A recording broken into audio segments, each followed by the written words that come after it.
이제 여러분들 월세 그냥 500, 600 내는 시대 이제 올 거다라는 상황이 오는 거고요. 이제 시장을 이렇게 왜곡시키게 되면 어떻게 되느냐? 이중 가격이 형성됩니다. 이제 가격이 원래 당연히 수요 공급상 전세 가격은 올라가야 되는 상황이다라고 했었을 때, 한 정상 전세 시세로 가야 되는데 강제로 사실상 상한은 아니죠. 근데 뭐 사실 상한 효과가 있는 거죠. 청구권을 써서 강제적으로 우리가 뭐 더 못 올리게 막아버렸다. 그건 전체 물량은 줄 수밖에 없죠. 근데 공급은 줄어들었는데 수요는 그대로잖아요. 어떻게 돼요? 이 원래라면 전세가 뭐 정상값이 균형값이 한 10억 정도에 형성돼야 되는데 누군가는 전세를 5억에 살고 있어요.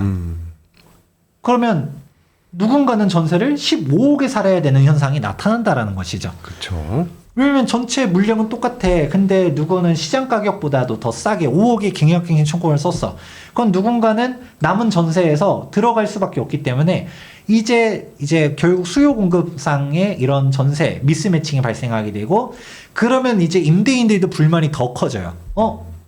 원래 정상적이라면 전세 10억이 돼야 되는데도 불구하고 전세 금액이 15억이 형성됐어. 그러면 나는 엄청 억울한 거야. 그렇죠. 전세 금액 10억을 더 올려받을 수 있는 거를 이 세입자 때문에 못 받았네라는 생각을 하게 되면서 어떻게든 세입자를 쫓아낼 수 있을까? 그렇죠, 그렇죠. 이렇게 싸게 내놓을 것 같으면 차라리 내 아들 입주하라고 하든 내 친척 입주하라고 하든 해가지고 너 나가, 저리 가. 그러면 이제 어떻게 되느냐? 일단은 이 계약갱신 청구권은 갈라치기라고 저는 생각해요. 갈라치기 좋아하시는 정치인들 많잖아요. 네. 이것도 편가르기입니다. 기득권 세입자랑 그리고 신규 세입자. 대부분 신규 세입자는 사회초년생이 될 가능성들이 높은데, 네. 사회초년생들은 물량들이 다 묶였잖아요. 그러니까 높아진 전월세 금액을 감당할 수밖에 없고, 그렇죠. 기득권 세입자, 내 집 마련 못한 4050. 내가 너네 열심히 찍어줬는데 왜 우리를 이렇게 못 살게 해? 라고 하면 네. 달래줘야 될 거 아니겠습니까? 그렇죠, 그렇죠. 그러니까 기득권 세입자를 보호해주는 거죠. 네. 근데 이 기득권 세입자인 줄 알았더니 쫓겨나가면, 그러면 갑자기 나도 경쟁을 같이 해야 된다 라는 문제가 생기는 겁니다. 그래서 이게 오히려 사회 불신, 임대인과 임차인 간의 갈등만 더 만들고, 자꾸 임대인이 나가세요라고 하면 너 진짜 실고자 하는 거 맞아 안 맞아, 너 쳐다볼 거야, 막 이런 얘기나 하고 있고, 이게 서로를 적으로 보게 되니까 되게 이제 안 좋게 되는 거고요. 이런 식으로 가게 되면 나중에 어떻게 될까요? 지금 이미 벌써 대한민국에서도 세입자 면접 봐야 됩니다, 막 이런 얘기도 나오고 있거든요. 볼 것 같아요, 이제. 근데 이제 그렇게 좋아하는 유럽 선진국들은 선진적으로 세입자를 면접을 보죠. 그렇죠. 꼼꼼하게 보죠. 소득 수준 보죠. 네. 내쫓기 힘드니까. 그리고 이 사람 잘 나갈까 안 나갈까 보죠. 그리고 저도 최근에 저희 부동산 매수했었던 분 중에서 독일에 이제 유학을 간 분이 있어요. 그래서 아들한테 집을 사줬는데 그 아들이 이제 계약할 때 왔거든요. 그래서 독일에 있으니까 제가 궁금해서 독일 월세 얼마예요? 라고 물어보고, 또 임대차 할 때 면접 보고 그런다더니 진짜예요? 라고 했는데 면접은 본대요. 네. 근데 저는 오히려 외국인들이니까 싫어할 줄 알았는데 유학생들이랑 외국인들 오히려 더 좋아한대요. 왜냐? 이 사람들은 일시적으로 왔다가 무조건 퇴거할 게 보여지잖아요. 학업을 마쳤어. 그렇죠. 아니면 뭐 주재원이야. 왔으면 다시 돌아갈 거란 말이죠. 그렇죠, 그렇죠. 그러니까 이 사람들이 되게 좋아해. 물론 이제 외국인 중에서도 진짜 이민자들은 진짜 싫어하죠. 네. 이 사람들이 들어와가지고 막 개격 이러면 안 되는데, 오히려 현지인들은 한번 들어가면 나가기 힘드니까 이제 최대한 버티거든요. 근데 외국인들은 딱 와서 살 거 살고 월세 그럼 나중에 또 올려받을 수 있으니까 오히려 직부하는 게 되게 쉬웠다.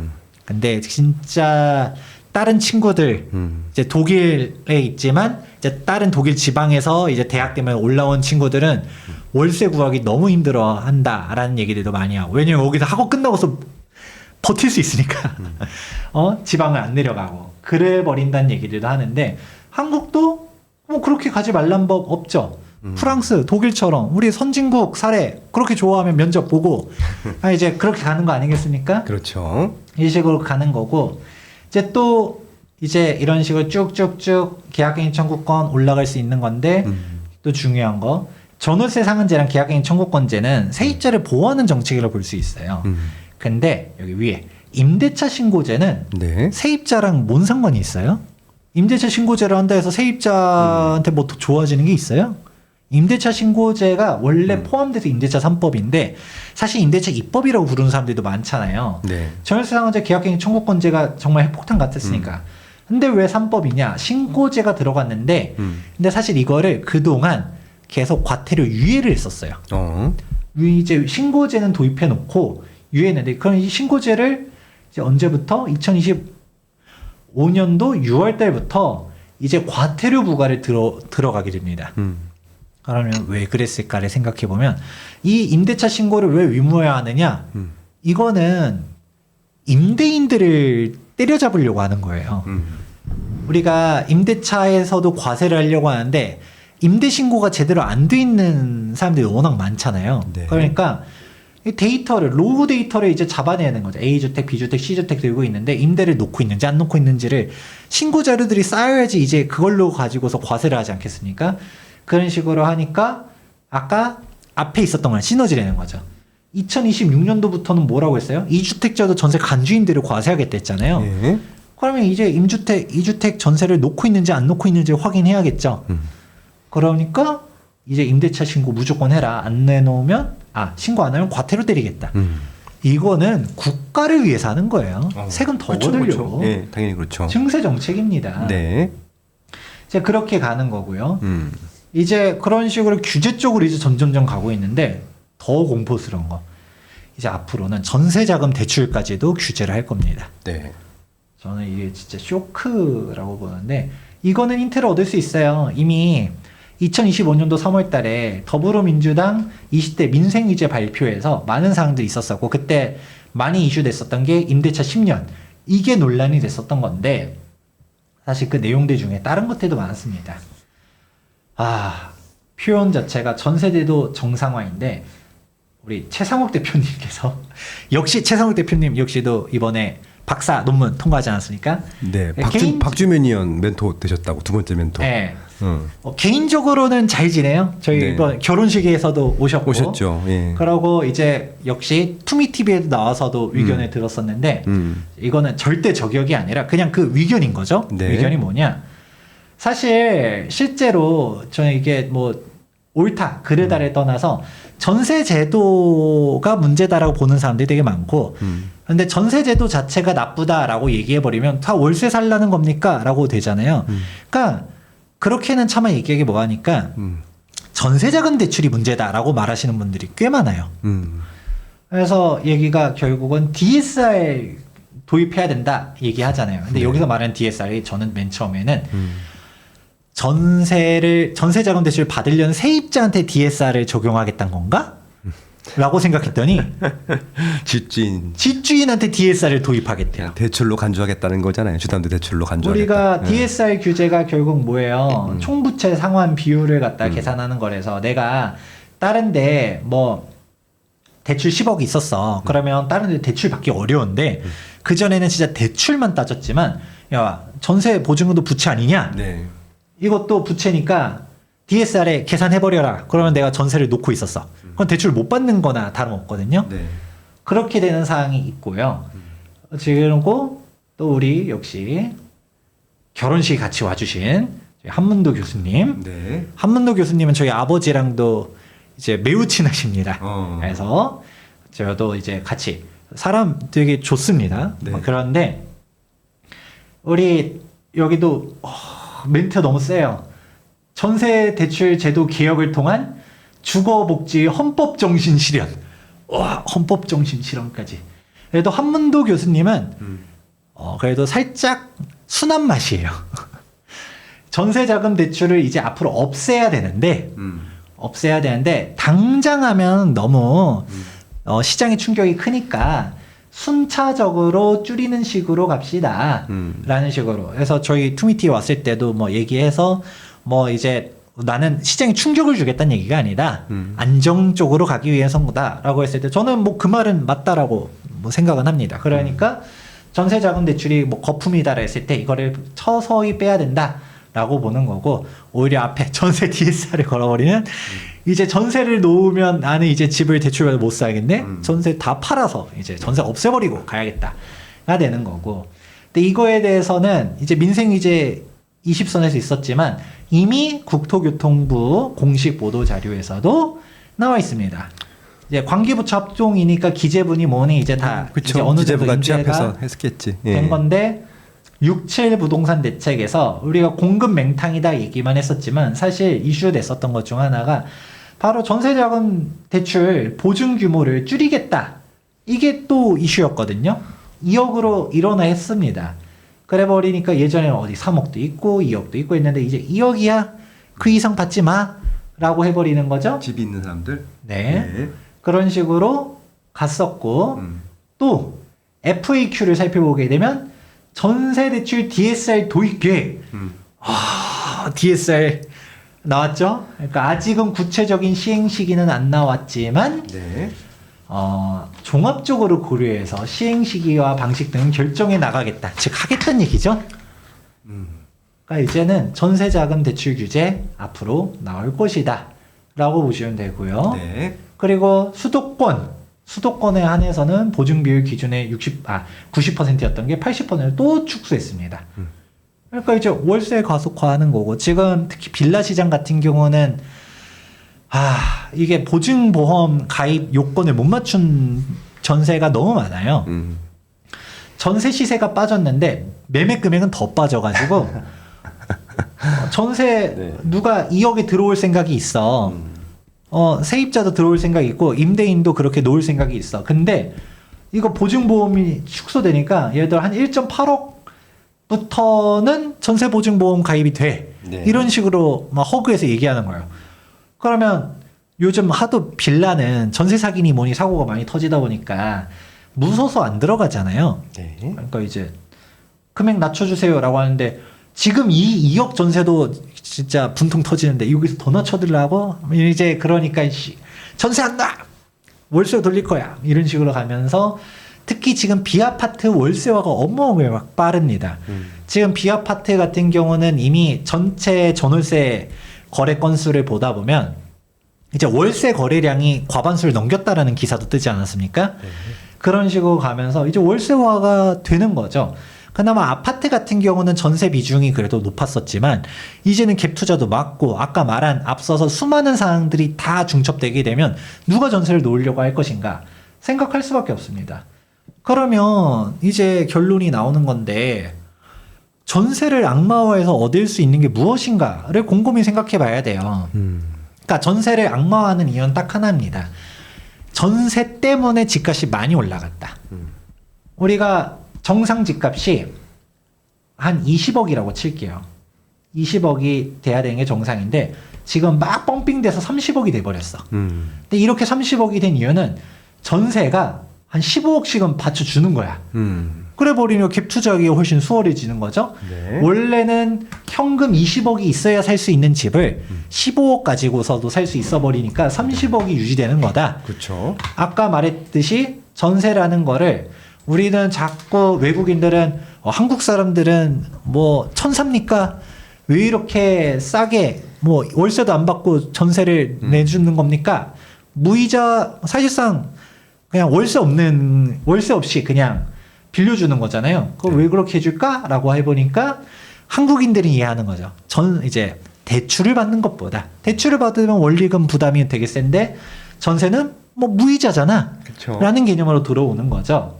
그래서 기회비용 고려해서 그렇게 가는 건데 그러니까 이제 전세 때문에 문제다라고 하는 사람들이 많아요. 근데 여기서 두 가지 함정이 있습니다. 우선 첫 번째 함정은 대한민국이 유일무이하게 네. 전 세계에서 유일무이하게 전세 제도가 있다라고 얘기하잖아요. 그렇죠. 그럼 외국은 전세 제도가 없는데 집값이 싼가요? 이거 월세화로 가면 집값이 싼가요? 뭐 그거 아니거든요. 그러니까 일단은 이럴 수는 있겠죠. 30억이 타격을 받아서 좀 줄어들 수는 있어. 줄어들 수는 있겠지만 전세가 없어지게 되면 다 월세 사는 거잖아요. 그렇죠. 그럼 월세 수익률이 높아집니다. 월세 수익률이 높아지면 결국 어디선가에서 균형점을 찾게 되고 다시금 올라가거든요. 이제 그거를 한번 흔들려고 이 짓을 하는 거냐라는 게 이제 정답이 이제 그런 사항이 일단 첫 번째. 두 번째, 그러면 전세가 사라지게 되면 세입자 입장에서는 비싼 임대료를 이제 납부할 수밖에 없습니다. 주거비 납부가 힘들어질 수밖에 없는데, 그래서 제가 이제 제 책에서도 정말 강조해서 썼던 것 중 하나가 가처분 소득 대비 주거비예요. OECD 통계 자료 살펴보게 되면 대한민국은 뒤에서 1등이에요. 뒤에서 1등인 거를 떠나서 압도적으로 1등입니다. 임대료가 싼 걸로. 대한민국 임대료는 정말 쌉니다. 네. 뭐 중국, 일본, 뭐 유럽 이런 데랑 뭐 비교할 것도 아니고요. 그냥 뭐 우리보다 못 사는 동네들도 월세 보면 깜짝깜짝 놀랄 때들이 많습니다. 그런 식으로 보게 되면 엄청나게 저렴한데 왜 그렇게 저렴하느냐? 저는 전세 제도 덕분이라고 생각을 해요. 그렇죠. 네. 왜냐면 대한민국 지금 월세 보면 지금 막 마용성도 월세 300만 원 넘어가는 월세들이 막 등장하고 있거든요. 이제 집값도 30억씩 되잖아요. 네. 그러면 월세가 300만 원이라고 가정했었을 때 그냥 보증금도 원래는 계산해야 되지만 일단 논외로 치고 대충 계산하면 이거 월세 수익률 몇 %예요? 1%도 안 되는 거예요. 그렇죠. 아니 이거 수익률이 어떻게 되는 거야? 그냥 지금 대한민국 월세 수익률은 지금 1% 전후가 대부분이에요. 매매 금액이 엄청나게 높은 거지. 우리가 월세가 야, 강남에서는 월세 500도 있대 600도 있대 이러니까 아 너무 비싸다라고 생각하지만 매매 금액 대비 월세를 생각해 보면 엄청 싼 겁니다. 제가 투미도 일본에 진출했지 어쩔지 모르겠지만 제 뭐 한번 미팅을 한 적이 있었어요. 네. 일본에 있는 어디 뭐 업체랑 미팅을 했었었는데 그 일본 이제 통역하는 사람들이 중간에 끼긴 했었지만 이해를 못 하더라고요. 한국 사람들이 이제 일본 부동산 투자하게 되면 목표 수익률이 몇입니까? 라고 하길래 아 우리 한국 사람들은 뭐 수익률 현금으로는 별로 안 중요하다. 우리는 시세 차익만 놓고 봅니다. 하니까 뭐 그래도 어쩌고저쩌고 얘기를 해요. 아니 그래도 우리가 가격이 올라갈지 어쩔지는 우리가 알 수 없으니까 그래도 1년에 목표로 하는 수익이 있지 않겠습니까? 라고 하길래 뭐 저희는 별로 이자만 낼 수 있으면 돼요. 라고 하니까 거꾸로 물어보더라고요. 한국은 월세 수익률 몇이에요? 라고 하길래 제가 1%라고 했더니 네. 놀라더라고요. 한국은 월세 대출 금리가 몇이에요? 저희 4% 넘어갑니다. 왜? 그러면 월세를 왜 넣는 겁니까? 그러니까요. 그래서 저희는 월세 안 넣습니다. 라고 저희는 얘기했거든요. 말 되네. 네. 어메이징 코리아. 그래서 일본은 지금 금리가 많이 올랐어요. 라고 하길래 그래서 지금 대출금리 몇이에요? 하니까 2%래요. 2% 너무 높죠? 그래서 그러면 2% 대출 받아서 뭐 지금 일본에서는 어지간해선 한 3에서 4% 월세 수익률이 나온대요. 그렇죠. 근데 요즘은 4%는 많이 떨어졌다라고 하더라고요. 많이 집값이 일본도 올라가면 한 3% 선이라는데 그러면 이거 2에서 3% 딱 이 차이 스프레드 차이가 1%잖아요. 네. 이거 먹자고 들어가지 하니 요즘 일본 수익률 많이 떨어졌습니다를 얘기하는데 한국은 그런 개념이 아니야. 월세 왜 놓아요? 라고 하는데 내가 왜 한국의 월세가 이렇게 싼지에 대해서는 한국은 매매 금액 대비 월세를 가는 게 아니라 전세 금액 대비 월세로 계산해야지 그게 맞습니다. 전월세. 전세가 15억이면 그럼 15억 전세를 들어갈 것이냐 월세 300만 원에 들어갈 것이냐로 비교를 하니까 전세 15억 들어갈까? 이렇게 선택하게 되는 거거든요. 그래서 한국 월세가 이렇게 저렴하게 된 이유는 사실 전세 덕분인 게 맞아요. 전세가 워낙 강력한 대항마로 있다 보니까 지금 이제 전세가 같이 상승은 하고 있지만 또 전세가 폭등하기 전까지는 월세도 폭등하기 어려운 환경입니다. 월세 지원자만 우리 임대인들은 생각하겠죠. 내가 매매 금액 30억인데 월세 수익률 생각하면 500만 원은 받아야겠어 라고 하지만 500만 원에 누가 들어가야 말이죠. 안 들어가잖아요. 그 돈이면 전세 가지 뭐. 전세 자금 대출 받아서 들어가지 뭐. 이렇게 하는 거죠. 그러면 아까 말한 것처럼 전세 제도 덕분에 대한민국 주거비가 싸다라는 얘기 해드렸어요. 한 발 더 나아가서 계속 얘기하죠. 전세를 악마화하는 거 아니다. 전세 자금 대출이 문제입니다. 라고 얘기하는 사람들도 이것도 하나는 알고 둘은 모르는 게 전세 자금 대출 누가 협박해가지고 총 들고 협박해서 야 우리 은행들 배를 불려야 돼. 네. 야 이자 내. 막 이러지 않았거든요. 개인들의 합리적인 선택에 따라서 간 거예요. 그러면 전세 자금 대출 왜 받았을까요?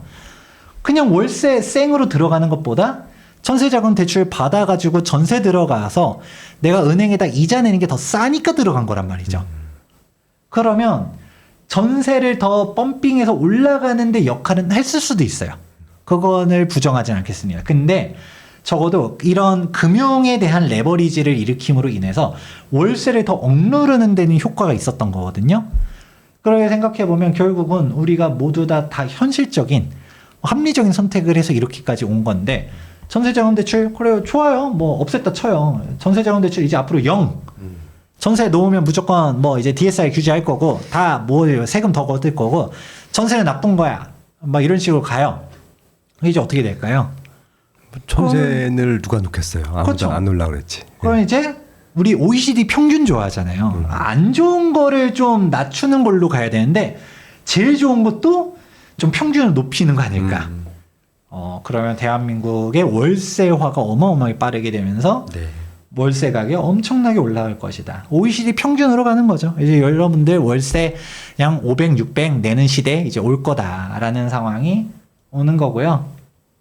그러니까 저는 진짜 답답한 게 박상우 전 국토교통부 장관이 아주 무슨 말만 이제 멘트만 보면 너무 멋있어요. 전세 역사적 사명을 다했다. 우와, 네. 와 무슨 뭐 건전한 월세 시장 육성이 필요하다. 또 이번에 이창용 하는 총재님께서도 전세제도 고통이 있어도 끊어야 할 시점이다. 전세제도를 바꾸지 않으면 레버리지가 계속적으로 확대돼서 고통이 있어도 끊어야 된다. 네, 고통이 있어도 끊어야겠죠. 뭐 끊을 수 있습니다. 그러면 이제 우리는 그 고통이 뭐예요? 그 고통이 있어도가 뭐예요? 집 없는 서민들은 월세 열심히 내세요. 입니다. 전세 사라집니다. 그리고 전세 제도가 뭐 좋고 나쁘고를 떠나서 전세 제도 덕분에 주거 비용을 세이브할 수 있는 거고 또 열심히 목돈을 모아서 나중에 내 집 마련할 수 있는 그런 기회들이 생기는 건데 근데 어쨌든 전세 없애버리면 그냥 이제 월세 사는 거죠. 이제 양자택일입니다. 월세 살든가 내 집에서 살든가 그렇게 가는 거기 때문에 약간 그거예요. 우리 마오쩌둥 있는 뭐 무슨 이미지 있잖아요. 네. 저 새는 해로운 새다. 네. 참새. 네. 그 벼를 쪼아 먹으니까. 네. 네. 그러니까 막 네. 참새 죽여 이렇게 참새 죽으니까 이제 병충해가 이제 심해져가지고 그렇죠. 오히려 악영향이 되는 거예요. 그럼 이거 똑같죠. 저 전세는 해로운 전세다. 해로운 새다 해가지고 전세를 다 없애. 그럼 이제 뭐 어떻게 될까요? 월세 폭등, 이제 매매 금액으로도 갈 수밖에 없는 그런 상황. 이제 서민들 입장에서는 그럼 뭐가 좋아지는 거야? 라고 하게 되면 좋아질 일이 하나도 없다. 그러니까 이제 지금 이제 전 차관님이 됐지만 국토부 차관님께서도 공급 여기서 중요한 거 나왔죠. 서울 공급 어렵다. 인지하고 있죠. 전세 절벽 가능성도 인정했다. 이미 다 알고 있어요. 높으신 분 다 알고 있죠. 그러니까 본인들은 어떻게 해서 서울에 내 집 마련 다 하지 않았습니까? 본인들은 전세 난민 되기 싫단 거죠. 그런 식으로 가서 이 모든 것들이 겉에서는 뭐 좋을 수는 있어요. 그러니까 우리 얘기하죠. 지옥으로 가는 길은 선의로 포장되어 있다. 하나하나는 그럴듯한데 그 결과가 다 지옥으로 갑니다. 그럼 무주택 서민들은 어떻게 될 것인가? 전월세 폭풍 속에서 돈 이제 못 모으는 거죠. 그러니까 외국에서는 집값 올라가는 거 가지고서 막 뭘 안 그럽니다. 왜 유독 한국만 그럽니까?에 대해서는 일부에서 자꾸 내가 내 집 마련을 희망을 갖고 있으니까 라는 얘기를 해드리기도 했잖아요. 반대로 외국은 내 집 마련이 불가능해요. 일반적인 서민들, 중산층들이 내 집 마련하는 게 불가능합니다. 그러니까 그냥 집값이 올라가도 올라가나 보구나 하는 건데 우리는 자꾸 인서울 내 집 마련을 꿈꾸고 있다 보니까 그 집값 올라가면 분노를 하는 거거든요. 근데 이게 집값을 잡는 정책이 아니라 집값을 올리는 정책이 되고 전월세를 안정시키는 게 아니라 전월세가 상승하는 정책이 되고 있다더라. 하기 때문에 진짜 노예로 가는 길이 어떻게 될 것인가 한번. 그래서 음모론이 있죠. 네. 왜 그 정책을 펼치시는 분들은 본인은 무주택이 아니면서 왜 자꾸 저런 정책을 펼칠까? 진짜 서민들을 위한 정책일까? 아니면 서민을 양성하는 정책일까? 너네들 서민이 돼야 자꾸 우리를 자꾸 찍어주지 않을까라는 음모론이 있거든요. 전 그런 짓까지는 모르겠어요. 네. 저는 그렇게 똑똑한 사람이 아닙니다. 그렇게 고차원적인 사람은 아닌데 그런 음모론이 있다. 그러니까 진짜 서민을 위한 정책인지 아닌지를 잘 고려해 보시고, 그래서 제가 1부 마지막이 딱 이걸로 끝났었죠. 설국열차. 예. 이제 겨울이 오고 있어요. 어떻게 해야 되느냐? 열차에 탑승해야죠. 그래서 제가 돈이 있으면 강남 가고, 그래도 인서울 하고 경기도 가고 지방광역시 가고 이런 식으로 어떻게든 내가 금액에 맞춰서 지역 가는 것도 있고, 우리가 신축 갈 수 있으면 신축 가지만 구축 아파트라도 사고, 그리고 빌라라도 사야 된다. 왜냐하면 이제 전월세가 미친 듯이 올라갈 겁니다. 그래서 저는 2026년도 정말 두려운 것 중 하나가 전월세 상승이 엄청나게 될 것 같아서 두려워요. 그러면 우리가 자꾸 빌라 안 올라요 뭐요 얘기를 해도 진짜 안 오르는 건 없어요. 인플레이션이 계속 풀리잖아요. 빌라도 올라가요. 근데 상대적으로 양극화가 계속적으로 벌어지고 내가 몇 천만 원, 1억 올라갈 동안 남들은 5억, 10억 이렇게 올라가니까 그렇죠. 상대적 박탈감 때문에 힘들어서 그런 거지. 근데 내가 예산이 안 되면 어떡해요? 그러면 예산선에 맞는 주택을 사야 되잖아요. 지금은 내가 꼬리칸이든 뭐든 일단은 탑승해야지 그냥 무주택자로 가만히 있으면 안 된다. 그래서 제가 결국 얘기 드렸던 게 뭐예요? 초반에서도 말씀드린 게 무주택은 쇼 포지션입니다. 집값이 안 올라가면 나는 무조건 손실이에요. 1주택자가 중립 포지션이에요. 이거를 진짜 곰곰이 생각해 보셔야 됩니다. 1주택이 돼야 그나마 현상 유지라도 되는 거고요. 내가 집값, 난 투기 생각 없어. 집값 많이 집을 투자해서 돈을 많이 벌 생각 없어. 라고 하면 주거 안정성을 갖출 수 있는 집을 마련하시고, 적어도 무주택자 있게 되면 전월세가 이제 올라갈 거잖아요. 이제는 진짜 감당이 안 될 수 있거든요. 주거 환경. 지금 싼 전세 들어간다고 해서 좋아할 거 없습니다. 그래 버리다가 나중에 전세 올라가게 되면 이제 쫓겨나가요. 그런 상황을 좀 진지하게 이제는 우려해야 될 때가 왔다. 그래서 부동산 공부, 제가 뭐라고 했죠? 이제는 생존의 영역이다. 생존의 영역이다. 네. 그래서 여러분들이, 제가 사실 진짜 이렇게 보통 길게 영상 안 찍지만 1부, 2부 합쳐서 거의 3시간 가까이 했거든요. 그러니까 분명 이 얘기를 누군가가 또 할 거예요. 근데 이게 전세를 공격하는 사람들의 그 사람들 도대체 뭘 어떻게 하려는 건가를 곰곰이 생각해 보시고, 2026년도 집값 안 올라간다라고 말하는 사람 있어요. 근데 적어도 전월세 가격이 어떻게 될까요? 물어보면 아마 대답을 잘 못 하실 겁니다. 그러면 우리가 순수하게 집값이 더 올라가고 안 올라가고 이건 모르겠어. 집값 너무 거품인 것 같아. 이걸 내가 사야 돼 말아야 돼. 고민이 된다라고 하면 최소한 전월세가 더 올라갈 것 같은지 안 올라갈 것 같은지만 생각해 보고서 내 거주 환경의 안정을 기하는 바가 무엇인지를 곰곰이 생각해 보시면 좋겠습니다. 예전에는 그냥 단순하게 그냥 표심을 계산하려고 그랬다라고 생각이 드는데, 김정선 님 말씀대로 만약에 전월세 층들의 100%는 아니지만 대다수가 진보 정부를 지원한다라고 했을 때는 뭔가 실익이 있어야 되는 것들이 맞잖아요. 그래서 과연 실익이 있을까를 생각해 봤는데 저도 실익이 없는 것 같아요. 지금 정책들이 임차인 입장에서. 그래서 결국은 집을 사는 쪽으로 이제 하는 것이 더 유리하다라고 말씀해 주시는데 저도 똑같은 생각이고요. 근데 제가 이제 안타까운 것 중에 하나는 뭐냐면은 이게 계속 악순환인 것 같거든요. 그러니까 이게 수를 어떻게 놓으시는지 잘 모르겠어요. 그러니까 제가 아까 일부에서도 농담처럼 말씀드렸지만 이렇게 되니까 이렇게 해서 이렇게 정책이 나온 거야 라고 생각을 해서 저도 한번 물어봤었는데, 우리는 그렇게 꼼꼼하지 않아, 디테일하지 않아 라고 말씀을 하셨었거든요. 그래서 제 생각에도 그렇게 머리까지 썼으면 이렇게 정책이 안 나왔었겠죠. 그러니까 단순하게 집값이 올라가니까 올라가는 이유를 찾다 보니까 단순하게 그냥 대응을 하고 있다고 생각을 합니다. 근데 문제는 아까 이제 이 단적인 예가 될 텐데, 뭐 어느 분이 그 얘기를 처음 했는지는 모르겠어요. 전세 자금 대출에 대해서 집주인의 DSR로 포함이 된다라고 했을 때는, 그러면 이제 결국은 집주인 입장에서는 전세를 끼고 집을 사는 이유는 돈이 없기 때문이거든요. 돈이 없기 때문에 전세를 끼고 사는 것들인데, 만약에 이게 DSR로 포함이 되게 되면은 전세를 그냥 못 낀 집을 못 사는 거잖아요. 어차피 대출이 없는 거. 그러면은 누군가 집을 사서 전세를 내놔야 되는데 전세로 내놓을 그 사람들이 줄어드는 것들이 되는 것들이어서 그럼 다주택자들이 줄게 되면 좋은 거 아닙니까라고 말씀하실 수 있을 것 같기도 한데 그럼 임차 물건은 도대체 누가 좀 공급을 할 수 있을 것인가? 저는 그러니까 다주택자들을 전세 공급자라고 계속 반복해서 말씀을 드리고 있는데 그럼 임차인들한테는 더 불리한 것이 아닌가라고 하는 결론에 다시 도달할 수 계속 순환 구조가 되는 거죠.